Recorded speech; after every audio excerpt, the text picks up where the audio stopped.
Please welcome the panel on China's investment outlook amid a new policy environment, moderated by Asia Chairman at the Milken Institute, Robin Hu.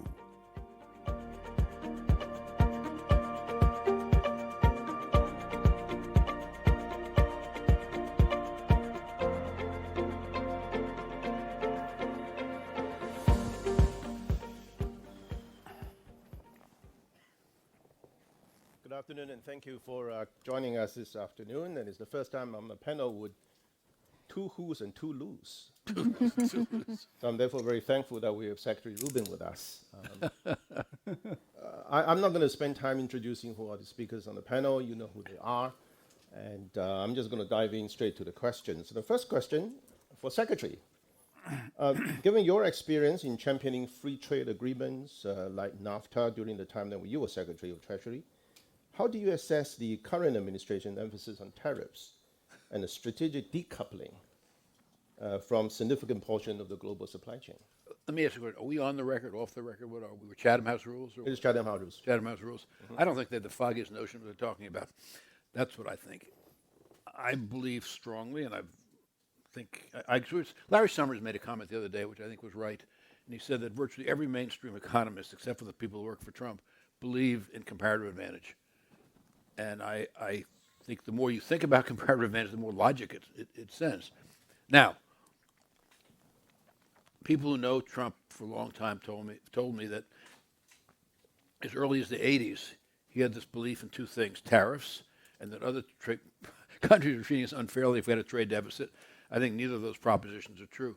But I'll just conclude this by making was to me a very troubling, an observation that to me is very troubling. We had an international global trading system. China clearly was up, at least in my opinion, was violating it in certain respects, and I think that did need to be dealt with. But now we're tearing it apart, and I think it's immensely to the detriment of the United States, and I think it's, what's this thing say? May we, oh, we're on the record. Okay, who cares? Well, they can deport me or something. And even if they do, I'll have my choice of places to go because I can afford to do that. We're tearing apart an international trade regime that it seems to me served our country and the world very well. There clearly were problems, and one of them was dumping by China. But that we could have dealt with in a very specific kind of way instead of tearing the system apart. So that's I'll just make one of them if I may. We also had a system of alliances that we built up, we the United States, built up following World War II that have served us extremely well. And now we're turning our back on that. And I think that is enormously unwise geopolitically. Right.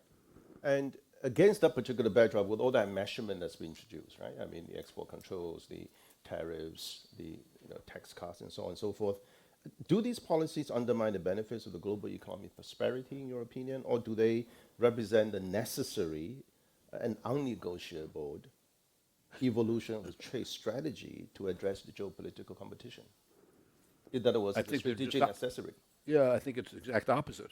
I think that our best posture with respect to meeting our geopolitical challenges, which includes, I might add, the coming together of Russia, China, North Korea, and Iran, is to maintain this global trading order that has served us very well, not only economically, but in terms of our relationships with the rest of the world. So I think what we're doing is counterproductive economically and counterproductive geopolitically.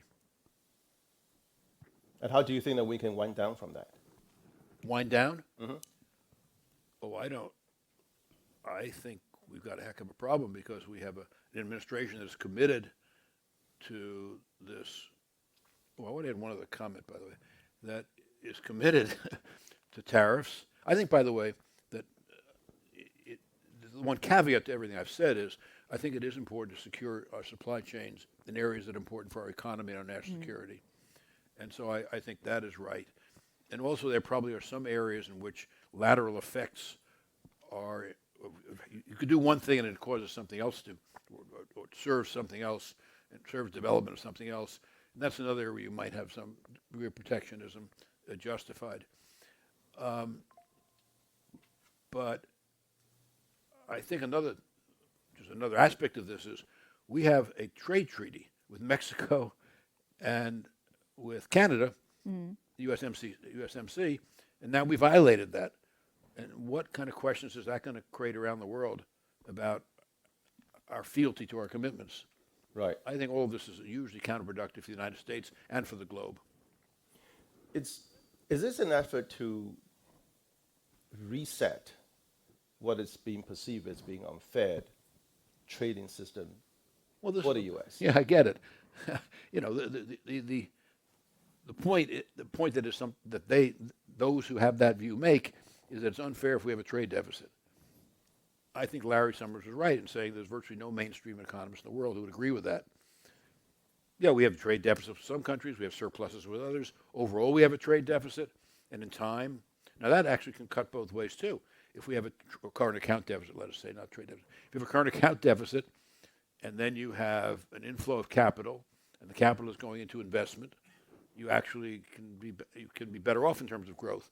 If over time you have a global account imbalance because of consumption, then that market forces will eventually correct that. Right. Do you think it's usually counterproductive is to try to do what we're doing now? Will you recommend a very quick conversation on the phone between Mr. Xi and Mr. Trump? Would I recommend that? Mm-hmm. You know, you got a problem. Let me tell you, Hank Paulson had a very good piece. I think it was in the Washington Post today, or I got it online today. I don't know if it was today, about how to move forward from the current situation where there's massive distrust in both countries of each other to where we should be.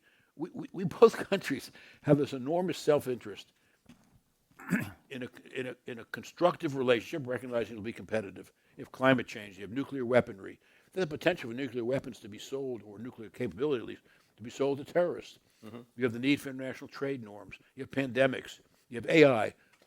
I've been taking a tutorial on AI for the last year and a half, and it has immense potentials on the plus side, but as Henry Kissinger and Eric Schmidt wrote in a recent book, it also has tremendous potential on the negative side. China and the United States together, if we had a cooperative relationship, using our combined economic might, could, I think, very substantially improve the way the world deals with all of these. And instead, we have this enormous distrust in both countries. And Hank had this piece in today's, I got it today, maybe it was yesterday's Post, I don't know, mm-hmm. about how to try to move from where we are to one where there is a cooperative relationship, but at the same time competitive, and recognizing there are differences that we simply have to deal with in the context, hopefully, of a cooperative relationship, not an antagonistic relationship. Well, we'll come back to the AI point in just a bit, but in the meantime, Kevin, you want to add something to this conversation? Sure.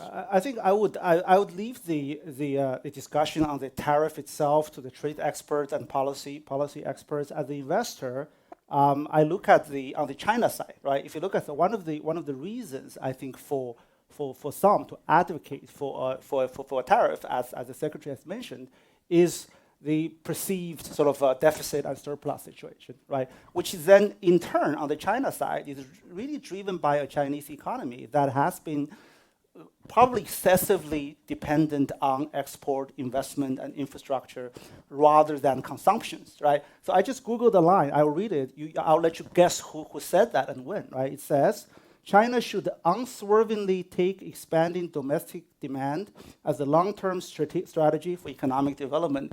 You would think that come from the U.S. Commerce Department, right? That was 2013 from Premier Wen Jiabao in his speech to the People's National Congress. Mm-hmm. So the Chinese economic problem of over-reliance on export and investment rather than domestic consumption is a long-term issue. It has been there, and it's a real problem, right?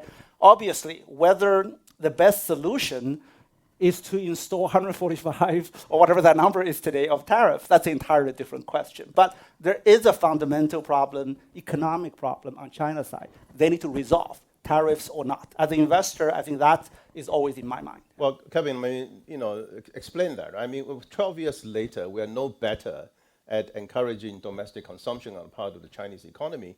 There's some metrics, if I'm not wrong, I just read that the household spending relative to the total GDP in China is 35%.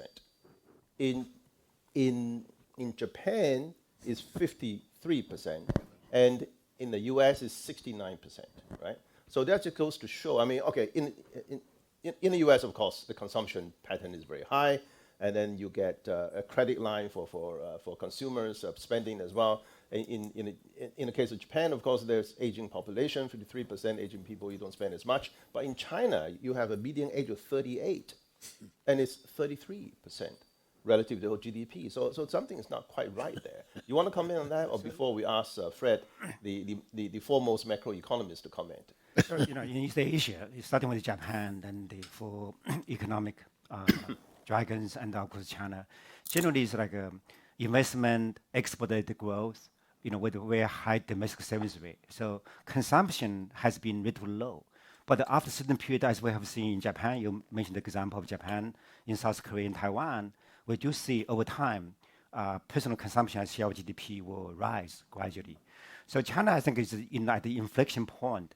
Until recently, China, pursued very much export investment-led economic growth. But the last few years, pandemic and domestic regulatory uncertainty, plus some geopolitical uncertainty, certainly dampened the consumer sentiments. So consumption as a share of GDP has not risen meaningfully to offset whatever the external sector weakness, including the latest tariff. But there are efforts underway on both regulatory front, but also macroeconomic front, to revive consumer sentiments and pave the way for more sustainable private consumption spending. So it's a challenger, but it's also vast opportunity for China right now. I think that's a great point. And there is also a school of thought, right? I mean, that is China being a Marxist proletariat,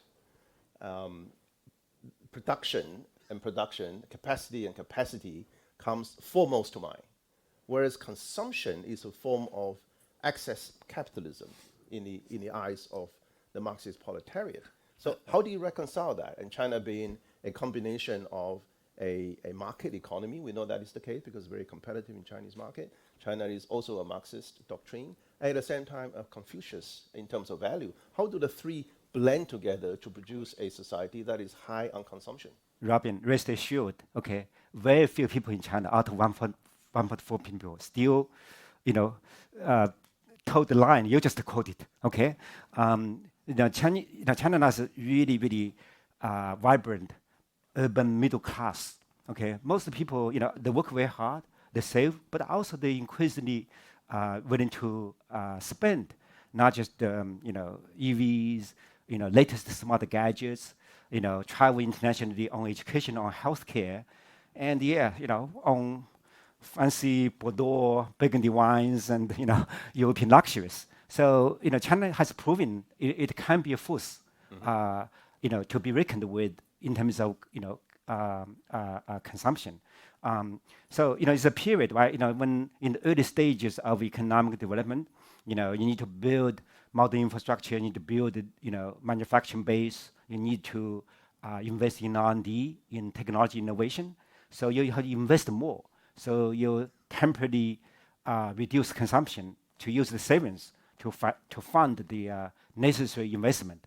So now China has reached the point, the infrastructure, I would say is nearly or even at world class, right? China already has probably globally most efficient competitive manufacturing industry. So it's time for China to really ramp up private consumption. And I think the government recognize that, right? There are policies in place, and both are, again, on the macroeconomic side, fiscal and the monetary, but also on the regulatory side, in terms of social security, labor mobility, to facilitate more consumption. All right. Secretary. Fred, can I ask you one question? I remember a long time ago, Larry Summers and I were visiting with Xi Jinping in Beijing, and we were talking about this very subject, and he said we need to increase consumption. So we had a number of suggestions, none of which I guess were politically feasible or something, but would it help if you had, and maybe you have this, by the way, I'm not current enough to know, but I remember at the time we said to Xi Jinping, who we knew pretty well, I even once said to him, I think you're outstanding, you should come to the United States and run for president. But we do have a constitutional problem there, but leaving that aside. Do you have a credit card system? And if you didn't, would a more robust one increase consumption? And secondly, if you had better social safety nets, would that increase consumption. Totally, you're absolutely right. So on credit card, personal financing. So right now, Chinese household sector is a net credit to the economy. So they lend more to the rest of the economy than they borrow. Not only borrowing is a mortgage, residential mortgage, right? But even on automobile, China now has overtaken US as the biggest market for vehicles. But most car purchases are financed by cash, okay? And non-recourse consumer financing is non-existent. Okay, so there's a long way to go for Chinese banking system to develop more consumer credit to ease kind of liquidity constraint, for consumption. Definitely, I think it's still work in progress. On the social security front, pension, healthcare, unemployment insurance are still very rudimentary. Zhongji was the leader who really tried to do something. I was involved in some of the, symposiums. So now we have individual retirement accounts. But given the rapid aging population, I think a pension system is still not robust enough to engender consumer confidence, right, about old age income support. And unemployment insurance is also payable minimum, so right now, consumer, the good news, Chinese consumers are not spending big. It's not because they don't have money, rather it's because they don't have confidence, or uncertainty. So the government can do better to mitigate some of the uncertainties. I see. Well, Fred, I'm going to continue with you. The terrorist war is raging, right? But China seems rather unfazed by it all. Right? Very cool, at least on the surface.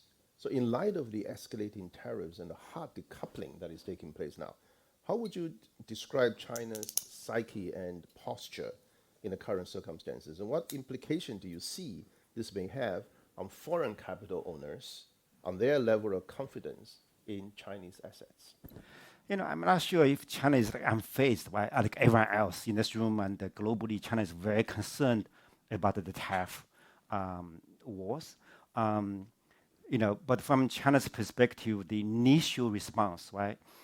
China felt almost, no chance, but taking a very forceful stand, pushing back, right? And by imposing its own so-called retaliatory tariff, out of maybe principle, but also kind of dignity, okay? But it's important to keep in mind, just because China has taken an initial defined stance, doesn't mean China has given up diplomacy altogether. I believe China is very open and stands ready to, have talks, when the conditions are right.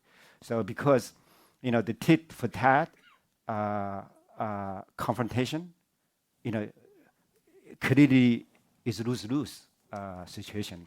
The stakes are very high, as the current Secretary Treasury of, Scott Bessent, says this is 145% U.S. tariff and 125%, tariff from China. It's just simply unsustainable, right? The longer it takes, this trade, tension lost, the more economic harm is going to do to both sides, right? We talk about inflation, consumer spending, on businesses, supply chain disruption on both sides. So I think it's imperative. Eventually, the two governments will have to, come to the negotiating table. And of course, if they can manage, there's no guarantee, but if they can manage under this nasty, bruising, costly tariff fight through negotiation, that would be, I think, is a positive for investors, sentiments. It provides huge sigh of relief to financial markets, and it will provide some more certainty assurance, for long-term investors in China, here in the U.S., and I think globally. Well, there are a number of opportunities for the two gentlemen to meet in later parts of this year and APEC and other occasions as well. Do you see that there are certain conditions as right. You mentioned that it is very important to start negotiating, to have contact and so on. Obviously, we know that there's very little contact, and certainly we don't think that negotiation is really taking place, at least not seriously. Do you think the conditions are not right? And yeah. No, so I think I can think of a variety of plausible scenarios or conditions under which the two governments will meet and discuss tariffs, right? But the first, I think, the most important is really, we're still in the early days, right? So the financial markets are, by nature, react more strongly and early, right? So as we have seen, the market volatility and particularly the rise of the government bond market, led to a kind of relief or pause, right, in terms of reciprocal tariff, at least temporarily, right? That's a good example. As I mentioned earlier, as time goes by, the real economic cost of such high tariff, okay, will become more evident, okay, and the pain by ordinary consumers and by small businesses in particular will also more keenly felt every day. So that in turn would generate substantially higher social and political pressure, prompting the two governments come to the negotiation table sooner rather than later. Right? So that's first on the real cost, because people now, I think, are a bit complacent, think there's no real damage done, right? But wait 1 quarter, 2 quarters, you'll see the cost will escalate much higher than they are today. So the second, I also think that there are maybe some narrow issues. For example, fentanyl, right? If U.S. China can manage to forge agreement on fentanyl, that may provide a kind of off-ramp to de-escalate and to set the conditions for tariff talks. And then also don't forget there's some other necessarily non-trade issues, where if China can play a constructive, helpful role, for example, ending the Russian-Ukraine conflict, or maybe the Middle East conflict, that again, may be helpful, creating kind of conciliatory, more positive climate for hard-nosed, trade negotiations. So there are catalysts, there are conditions, right. And I think just given the stake is so high, and I actually think China has every reason to look for the first available window of opportunity to settle the nasty trade dispute. And what might be the first opportune moment for that? Well, so, that including maybe the two leaders, if they reach out to each other directly, that could really provide necessary impetus, right? So, trade negotiation, tariff, I think, in the early era, maybe when Bob, was in the government, the Chinese government will find it very easy to feel comfortable, trust enough to talk to each other, right? Right now, I just don't think there's enough relationship, at the cabinet level and at the technocratic level. You need really the two presidents engage with each other directly. Not necessarily the nitty-gritty, discussion, but to set the framework. Maybe kind of the contour of what a trade deal look like, and there may be some of the most critical conditions, right? So that I think would be very helpful. All right, Kevin. Yeah, I would simply say that I think the largest two economies today in the world have had a mutually beneficial economic relationship for over 4 decades now, right? So So that relationship has to land somewhere. We all know that. But I think it's not going to land at the current level of tariff. I think everybody today we have a de facto embargo on many sectors, right? So I cannot imagine a world where the number one and number two economy embargo each other. That's for whose benefits, right? So it's going to land somewhere. It's not going to land what it has today. It will probably not land back to last year, right? So it's somewhere in the middle, I think the problem of the financial markets is that the financial markets essentially net present value things based on linear extrapolation, right? And here we're not in a linear world. This is a holding pattern for whatever we're going to land. So I think as an investor, we just have to recognize, number one, this is a holding pattern. It's not going to be there. You should not linearly extrapolate based on what I have today, and then use your wisdom to think about where the landing point would be. That would be my more philosophical comment on this. Okay, now the next question, you won't be so philosophical. The Swiss-owned Partners Group that you represent, responsible for whole of Asia, is Europe's largest private equity firm. And given the capital decoupling that is already taking place and probably going to be even more so, how is the Partners Group recalibrating its global investment strategy to ensure the European capital remains competitively poised and deployed and not structurally sidelined? Okay, I will first say that I think my Swiss co-founders may be unhappy for me to say this on the record, but we're a global firm. So the fact that we I do apologize that you are on the record. No, I'm kidding.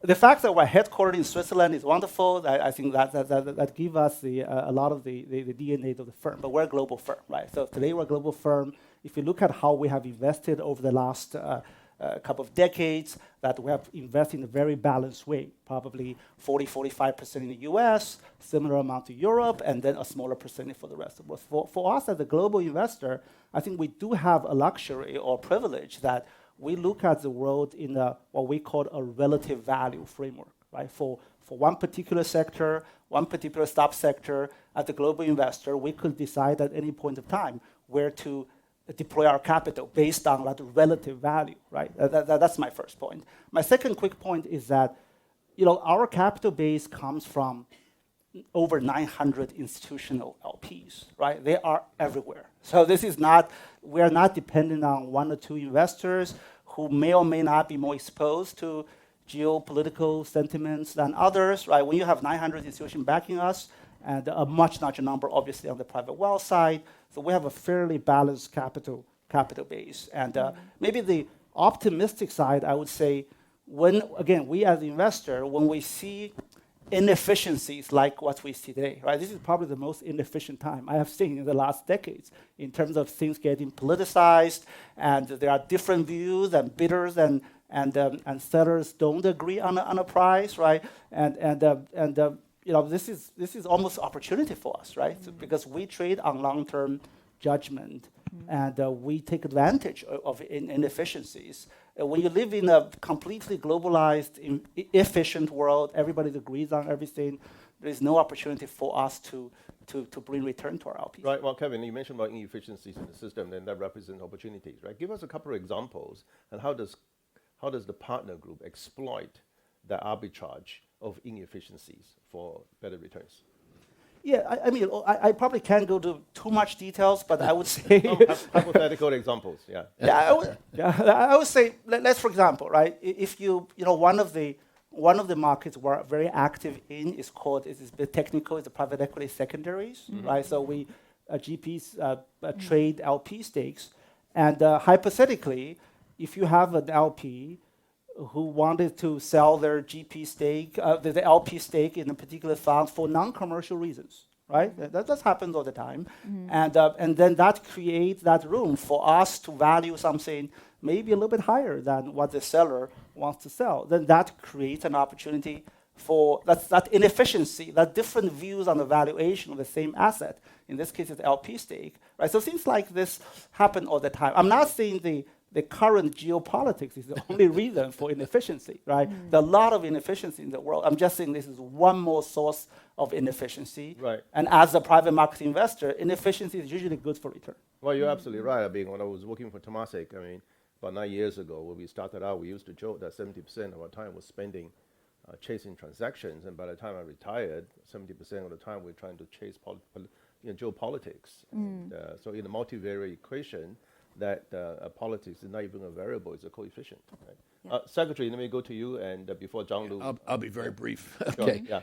Yeah, I've been involved in this stuff for almost 60 years, including running Goldman Sachs and running the Treasury Department. I think I disagree with you slightly on the inefficiency point, because the question of inefficiency is relative to uncertainty. And it is true that secondaries, I actually think secondaries are an interesting area. But it may be that the inefficiencies seem like inefficiencies really are not, but a reflection of just a massive uncertainty and risk. And that particularly relates to the relation between China and the United States, and also to the issues we have in the United States today. One of America's foremost historians said to me she thought that this was the greatest threat to our republic, what's going on right now, the greatest threat to our republic since its founding, except for the Civil War. And a lot of that related to the rule of law. And I'm just now repeating, and then I'll keep quiet. I'm only repeating what happened yesterday. The president went on one of the Sunday, not yesterday, Sunday, one of the Sunday shows, and he was asked, "Do you believe you're bound by the Constitution?" He said, "I don't know." Well, that should be a relatively troubling comment to anybody who thinks about the rule of law and its importance in the function of any economy. By the way, I think China has some big rule of law questions too. Thank you, sir. John Lu. No, I just want to add on what Kevin mentioned. I think for us as a private sector investor, the benefit of us doing investment is the long term. So we're not looking at the next 2 or 3 years when I have in the market. We're looking at the next 5 to 7 years. Then when we're looking back, when there's more uncertainty, they bring lots of anxiety to the market. When there's anxiety in the market, people are willing to make changes. When they're making changes, they're welcome to embedded new innovation technology. So from our perspective, looking at all this uncertainty putting together is increasing the spending on the innovation, on the AI integration, and digital transformation across the board, not only tech industry. Just want to add in a quick example of what Kevin mentioned. Does Vision Fund deploy capital in China as well? No, we only invest in the United States. Only in the U.S. Okay, right. So next time my next question is on international capital, right? So how do you see international capital owners reshaping their investment strategy in Asia? Maybe not directly yourself, but maybe that your peers, the others may be running a more international fund in Asia. If not, Kevin certainly can comment on that. Yeah. So how do you go about, developing and reshaping your investment strategy in Asia, particularly in Asia, and maybe India as well, right? Given the geopolitical climate, regulatory shifts, and push for localization by Chinese companies, and maybe by extending to that in India. Also, do you want to comment on that, or Kevin want to start first? You guys start? Yeah, I'm happy to start. And for our firm, right, Asia, we've been investing in Asia for over 2 decades, and the key markets like Australia, India, China, we have all had very good experience, right? The way we handle those markets is to try to focus on domestic sort of oriented companies, right? So I'll give you a live example. I think last week we got approval for IPO of one of our portfolio companies in China. It's called Green Tea. This is a casual, fine dining sort of Chinese food chain. I have about close to 500 restaurants in China. If you look at assets like this, the reason we're comfortable going IPO is that it's really not affected by all those exciting things we have been talking about and debating about, right? This is to serve Chinese customers, which are still in that process of urbanization, they enjoy things. Consumption. Yeah, so I would say India as well has treated us very well, these 3 markets. And then Asia has also newer markets that are exciting. Japan, for example, right? We have been observing that for many years. So therefore, the short answer is that we focus on each market by itself, right? We don't necessarily assume huge premium based on globalization, because these are the assumptions today that are being challenged. Right. Yeah, sorry, go ahead. Yeah, I can add into that. Although we only deploy capital in North America, but look at Silicon Valley in general. Now 60% of the unicorn company in Silicon Valley are immigrant founder. They have immigrant founder. 60%. 60%, more than half. And Silicon Valley have 40% of local residents are people like me, first generation immigrant. And also same thing when we look at a company are doing AI innovation and across the board, they all have a strong global perspective. So that's one data I really want to share. Another thing is when we are chatting with our LP are large institutional, including some sovereign wealth fund. They also are talking with us about opportunity in different markets. You mentioned about Japan, Korea, you mentioned about India. Indians talking about, we have this interesting discussion in Davos earlier this year about, they realize, okay, AI may bring lots of changes, lots of disruption for the existing IT industry. What is the future? Next generation supply chain due to the geopolitical issue, can they potentially work along that, getting like 10-20% opportunity? And Japan talk about robotics innovation because they have robotics on the foundation, how to add in AI, edge computing to make it smart robots. And Korea, people didn't know Korea have such a huge number of highly educated engineer. That's all the opportunity. Opportunity for capital deployment. Another opportunity, why I go back to earlier on mention about the background of all this founder. They're global perspective founder. They're also thinking about leverage global talent. They're also thinking about leverage global market. After they start with the US market as one of probably the best market to initial commercialization, especially we focus on B2B market here, but go beyond there. Not only some of their customers they're working with are global exposure already, they also are thinking about be able to leverage different ecosystem to access to better data. We talk a lot about AI. Essentially, the core of AI for next stage of innovation is the quality of the data. Quality of the data, one thing, diversity of the data, another thing, and also AI regulation. All three things could benefit from the global collaboration. Exactly. We'll come back to AI again. Yeah. Actually, you mentioned about this. ChatGPT, the number one most profitable market is Korea. Most of the users who pay. Yes, that's right. They pay. I'm not sure whether this can be public shared. So. It's a very well-known fact, right? And the use case in Korea is the most varied and the most advanced. But anyway, that's just I would say that's because it's not accessible in China, right? So China has also proven, DeepSeek. You know, through the age of mobile internet, Chinese consumers, if they really like app, a product, technology, they're willing to pay as well. So that's why all these great companies not only big, but also they are extremely profitable, right? ByteDance, Alibaba, Tencent, and the like. But it's just this are again related to the broader canvas of geopolitics in the background. So OpenAI, GPT-4 is not available, to Chinese consumers. So, but in case of China specifically, outside the US, China is the next biggest, most vibrant tech ecosystem, okay, including AI. So I would say in terms of investment opportunities, we talk about inefficiency, but I would say, we are like growth oriented investors, right? We're looking for new champions that are going to create enormous, the exciting technologies, disruptive technologies, but also really create a lot of value for shareholders, for society at large, right? So US, arguably is still the single biggest pool of opportunities. But I would say China is right behind the US as the next biggest, most vibrant, exciting opportunities. Right. So still very investable. On the subject of AI, right? Do you foresee that the world of AI will be a hard decoupled world? In other words, there is a US-led AI world and it's a Chinese-led AI world. Much like what I'm doing today, I got to use WeChat to communicate with any friends, any colleagues in China. I have to use WhatsApp, Facebook to connect with any of my colleagues and friends in the US. But never the twin shall meet. I can't send any document from one to the other without me manually trying to figure out a roundabout way of doing that, which is absolutely, it drives me to nuts, right? So for people like me and others who need to travel to two sets of the world and to communicate with two sets of friends and colleagues, it's just not very pleasant. And I can foresee that in the AI world, we will be exactly the same. Am I optimistic or being practical here? Lou, you go ahead. Okay, I can share. I think there are lots of discussion about DeepSeek earlier this year.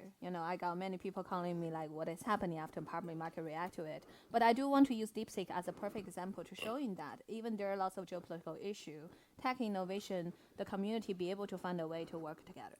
So DeepSeek is actually an open source project, as you guys. Well, WeChat and WhatsApp have not found a way to work together. They're not, but for DeepSeek, the reason I want to use it as an example, it actually built on top of the large model innovation in the United States, benefit from the existing open source ecosystem here, and they develop a new architecture, make it so neat and lower cost, and open source it. And that architecture got learned by the local innovator in Silicon Valley again, and now we'll be able to lower the cost of the AI infrastructure dramatically. So to my question, what are you going to see? Is it going to be one world or two worlds?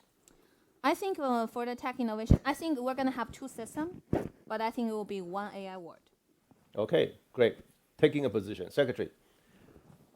I think you're raising a very fundamental question, Robin. I think there's just, my impression, I think this impression is probably right, is just massive distrust in both countries with respect to each other.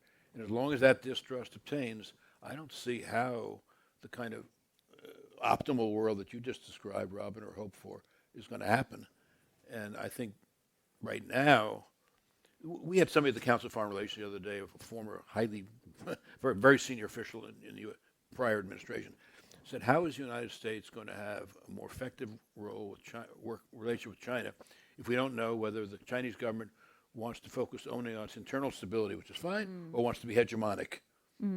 Now, conversely, if I were Chinese, I would say, well, how do we have a relationship with the United States if we don't know whether you're willing to cooperate with us, we just want to contain us? And the question is, how do we get past all this?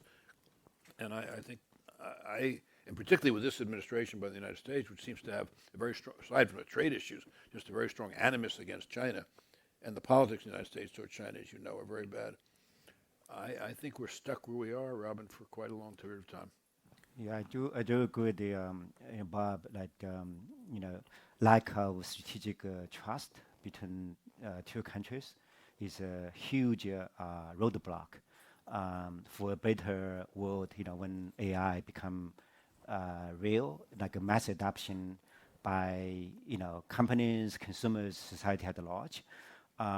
But conversely, I think it's also imperative, just given how important AGI is.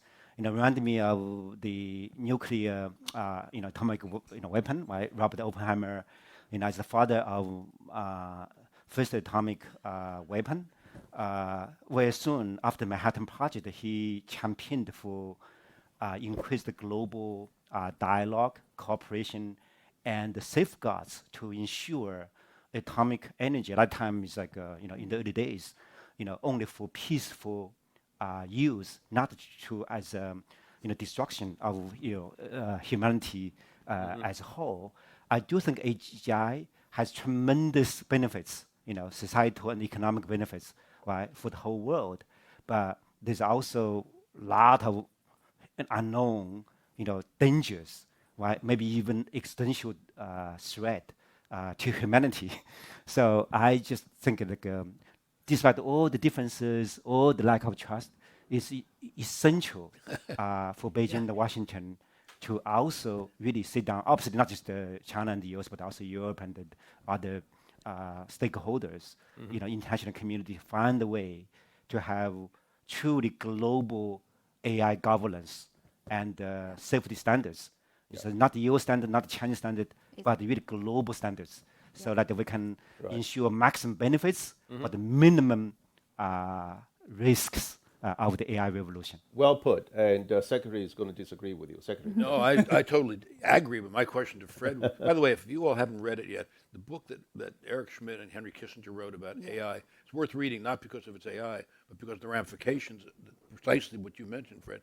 There are many positives, but there are also many dangers. Exactly. But my question to you, Fred, would be, agreeing with you that there's an imperative for the two countries to come together around AI and nuclear weaponry, at the very least, and climate change, I might add, which will destroy life on Earth as we know it, and so not irrelevant. How do we get from here to there? So it's a good question, right? I do think outside Washington and Beijing, right, the private sector, you need to find a way to work together, so like preserve the essential global trade, despite the threat of tariff. Make sure, Bob, right? The economic history since first industrial revolution. Economic prosperity and the trade always go hand in hand, right? That's for Europe, for North America, and for East Asia. No single exception. successfully industrialized economy, could turn its back against the trade, right? But then, technology and, so I think private sector need to really make sure we have normal health trade, not disrupted by politics or geopolitics. And then, in terms of technology collaboration, I think Lou and other, mentioned it's a ambient, like a symbiotic ecosystem, right? Silicon Valley, 60% of the immigrants, that means some immigrants from India, from China, right? From Israel, from all over the world. That's how, that's the single biggest strength of America, right? Attracting immigrants, and then, so then, like what we've seen in mobile internet era, there's some Chinese technology apps can inspire the best, founders in the US to incorporate some of the, features, right? And vice versa. So I think, human being will more productive if we have, open, collaborative mindset. So I think, private sector can do better than academia, probably also care about, right? So now even university collaboration on, nowadays, all the cutting edge papers in science, nature, there's no single, it's always like a team. And you see maybe half American, half Chinese, more often than not. But now with the current policy, that's been under threat, right? So we also make sure university, in terms of students, in terms of collaborative research on climate, on, next drug for cancer or dementia or Alzheimer, that we, bring the scientists, engineers working together to solve some of the toughest problems for the world. So as we keep this, then when the political conditions stabilize, improve, then I think we can talk about this some AI governance and other stuff. Okay, I'm going to stop on the subject of AI now. I'm sorry, the time is running out, and so too is the battery of this pack here. But I do have a question from the audience, which I'm obliged to actually ask. Question is China truly committed to climate change solutions?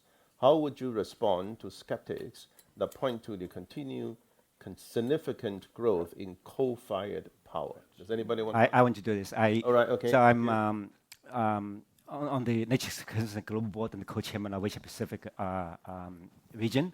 So I have, early on, kind of been writing and speaking about the importance of China, to have the energy transition, because China kind of, like the previous industrial nation, addicted to fossil energy, right? In case of China, is really coal, and the coal is extremely polluting and the carbon, emitting copper.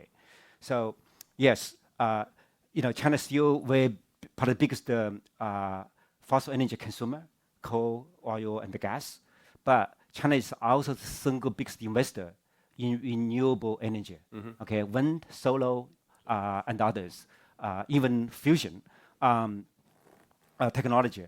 So actually, every year, the incremental capital investment and R&D, in capacity, gigawatt, installation in renewable, China is bigger than the next big economy, next 10 big economies combined, that including US, Japan, and other big, energy consumers. So yes, it's still a long way to go, but so far China is definitely very committed, not just by rhetoric, but by put money where mouth is, right? Actually spend the money, and in terms of transportation, EV mobility and others. Right? We have seen more and more examples. China has been the farthest along in energy transition. So Fred, are you or Kevin investing in green technology and energy transition in China at all?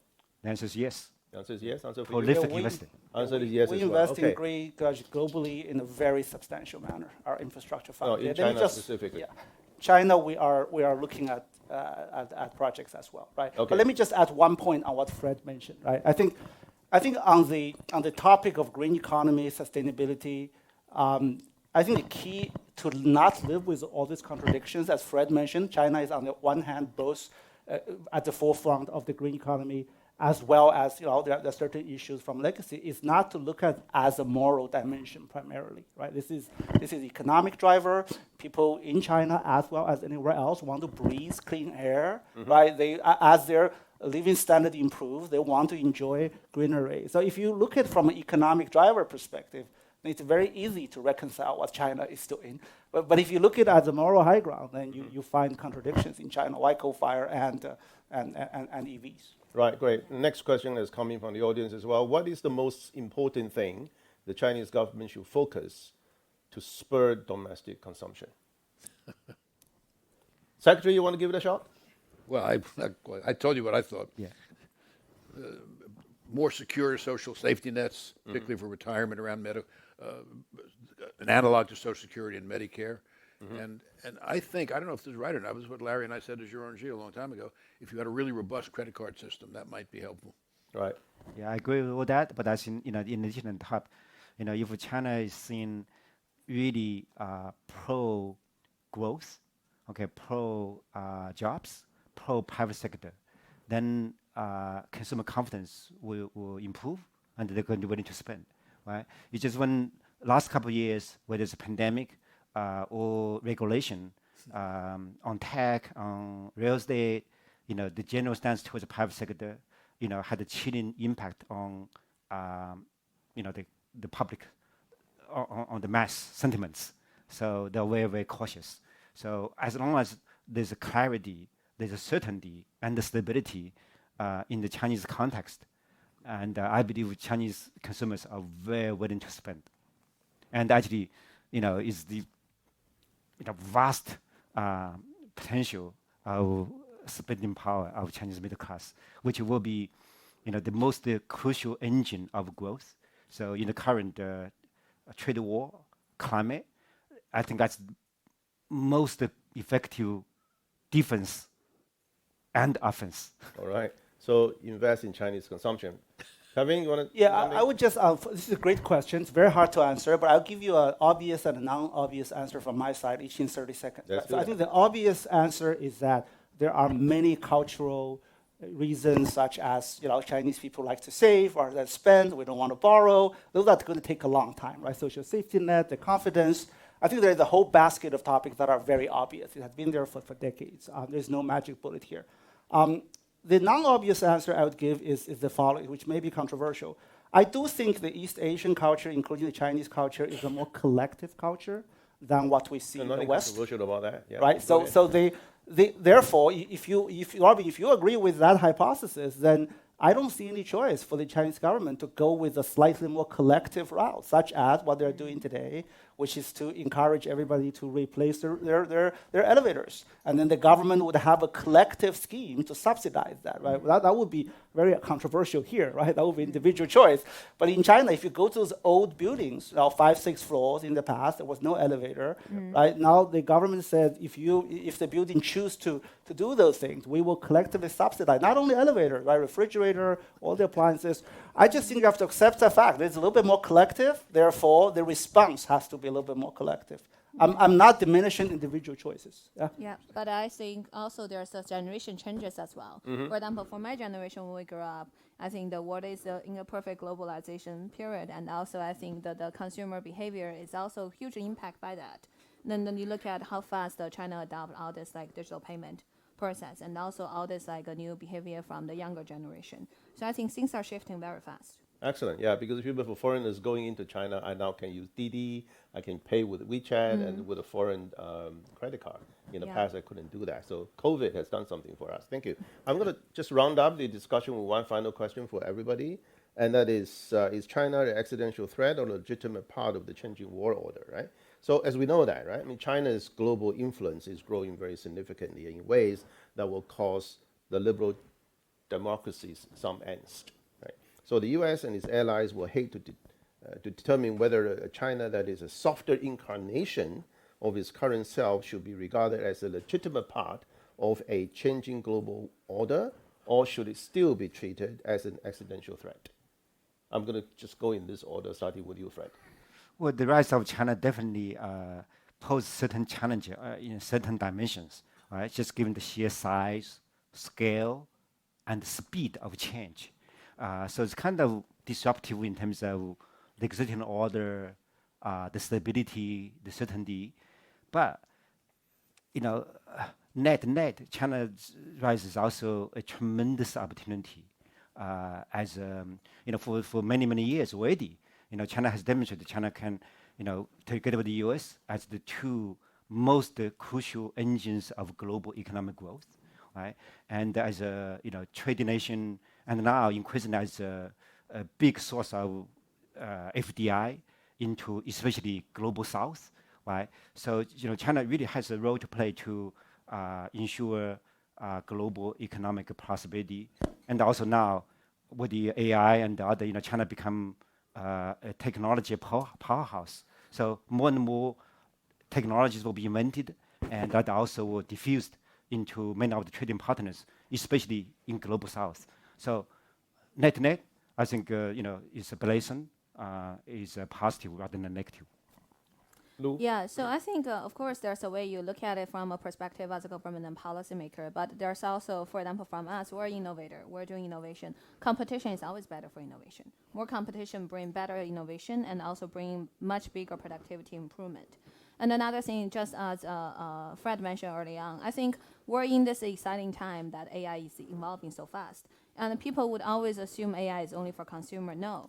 The traditional IT enterprise SaaS market is only less than 10% of US GDP, but now we're talking about AI for all service market, which essentially go over more than 50% of the US GDP, Yeah, and broadly, globally. I think no matter we like it or not, the two biggest economy has to work together, including what Fred mentioned about AI governance. That's the main issue. If we only look at consumer, you may or may not care your data privacy, but if you would talk about insurance industry, healthcare industry, financial industry, we have to collaborate to have the right regulation in place. Another thing also you guys mentioned about the climate tech, but more important is energy consumption. One of the major challenge of AI right now is energy consumption. Before we run out the GPU, we're going to run out the energy. And how to really be able to collaborate to produce more energy in the efficient way to make it possible for AGI even come to realization. It may not come if we don't have this fundamental infrastructure problem solved. Exactly. We're going to improve the power grid as well. Thank you. Exactly. Kevin? Yeah, maybe, Robin, your question of China's role in the world order, I would just say, it's a country of 1.4 billion people. There's no way to keep a country of 1.4 billion people out of the world order, no matter how you try and no matter who tries it. And secondly, I think if you look at the Chinese history for thousands of years, right, it's a farming society. When you have a farming society, the focus is to clear your land, is to grow plants rather than necessarily going out to expand, to intermediate, to play that role. So in fact, I think that's a problem. My interactions with Beijing is that too much bandwidth is focused on domestic issues. They sometimes forget that as Chinese economy grow today compared to 30 years ago, it's such a center of gravity on a lot of things.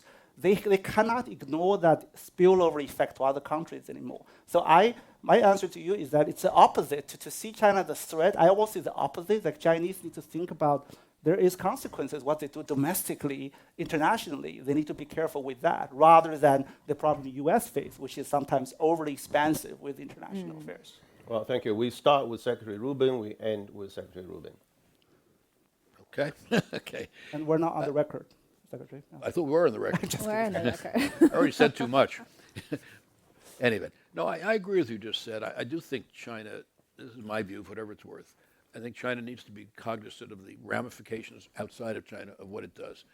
But I'm going to repeat something I said before, and I'm repeating myself, I know, but I think firstly, we have the Trump problem and the animus he has toward China. Yeah. But let's get past that for the moment. There is a real problem, which is how do we view, Henry Kissinger used to say, I knew Henry pretty well. Henry Kissinger used to, in fact, quite well. Henry Kissinger used to say that China really focuses on its internal stability, not on being not on being a hegemon. But unfortunately, the perspective of the United States is the opposite now, that there's a focus on being hegemonic, at least in the region and maybe internationally.